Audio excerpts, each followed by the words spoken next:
এই রেশন দুর্নীতি কাণ্ডে বাকিবুর রহমানের আত্মীয় আলিফ নূরের বাড়িতে 21 ঘন্টা ধরে টানা তল্লাশি চালালো ইডু। মধ্যরাতে গিয়ে তল্লাশি শেষ হলো। তৃণমূলের ভেতরে তো একের পর এক দেখা যাচ্ছে ঘটনাগুলো। একটা দুর্নীতি যার টাকার অঙ্কের হিসাব করলে দেখা যাবে কয়েক লক্ষ কোটি টাকার দুর্নীতি। সেই দুর্নীতি যদি বাকিবুরের পক্ষে, জ্যোতিপ্রিয় মল্লিকের পক্ষে বা কয়েকজন মিল মালিকের পক্ষে টেনে নিয়ে যাওয়া সম্ভব ছিল না। এত বড় প্রাতিষ্ঠানিক লুট ভারতবর্ষে আর কোনোদিন হয়নি।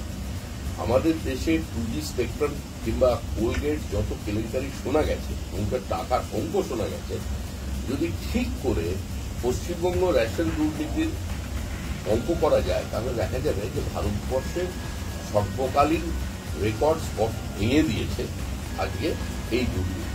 তো এই এখন আপনি বাড়িতে যাচ্ছে, এরা তো আর দুর্নীতির মধ্যে সরাসরি যুক্ত ছিল না, এটা তো 5%, 7% এগিয়ে ছিল। মানুষ আর এদের দেখতে চাই। বাড়ির বিশ্বাস তার বাড়িতে তল্লাশি করে 2 লক্ষ নগদ টাকা আর প্রচুর নথিপত্র উদ্ধার করেছে কেন্দ্রীয় সংস্থা। এবার তার বাড়ি, রাইস মিল বিভিন্ন জায়গায় তল্লাশি হচ্ছে। তো এর সঙ্গে কি তৃণমূলের ওপর মহলে যোগাযোগ আছে বলে মনে করছে?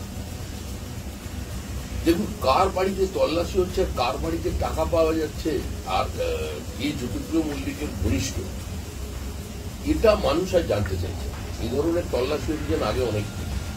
এখন জ্যোতিপ্রিয় মল্লিক কার ঘনিষ্ঠ ছিলেন, কার আশীর্বাদে করেছেন, কার সহযোগিতায় করেছেন, মানুষ এখন তাকে দেখে, কার বাড়িতে দেখে। তৃণমূল কংগ্রেসের কয়েকজন বিধায়ক অবিদ্যাকে এসে বার্তা দিয়েছে তৃণমূল কংগ্রেস চলে আসুন, সসম্মানে আমাদের এখানে আবার রাজনীতি করতে পারবেন, কংগ্রেস থাকা প্রয়োজন নেই, ওনারা কংগ্রেসে আর প্রয়োজন নেই।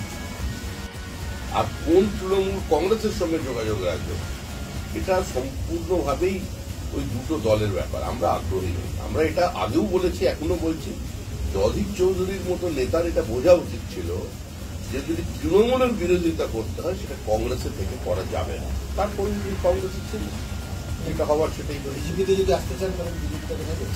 বিজেপিতে আসতে চাইছে, বিজেপি নিতে চাইছে, বিষয়টা এটা নয়। বিষয়টা হয়েছে দৃশ্যমানতা এটাই আছে যে অধীর চৌধুরী তৃণমূলের এই শাসনের বিরুদ্ধে, এই অত্যাচারের বিরুদ্ধে, নীতিহীনতার বিরুদ্ধে আপসীনভাবে লড়াই করছে। এটা সত্য। কিন্তু আমরা আগেও বলেছি, is the right player playing in wrong court.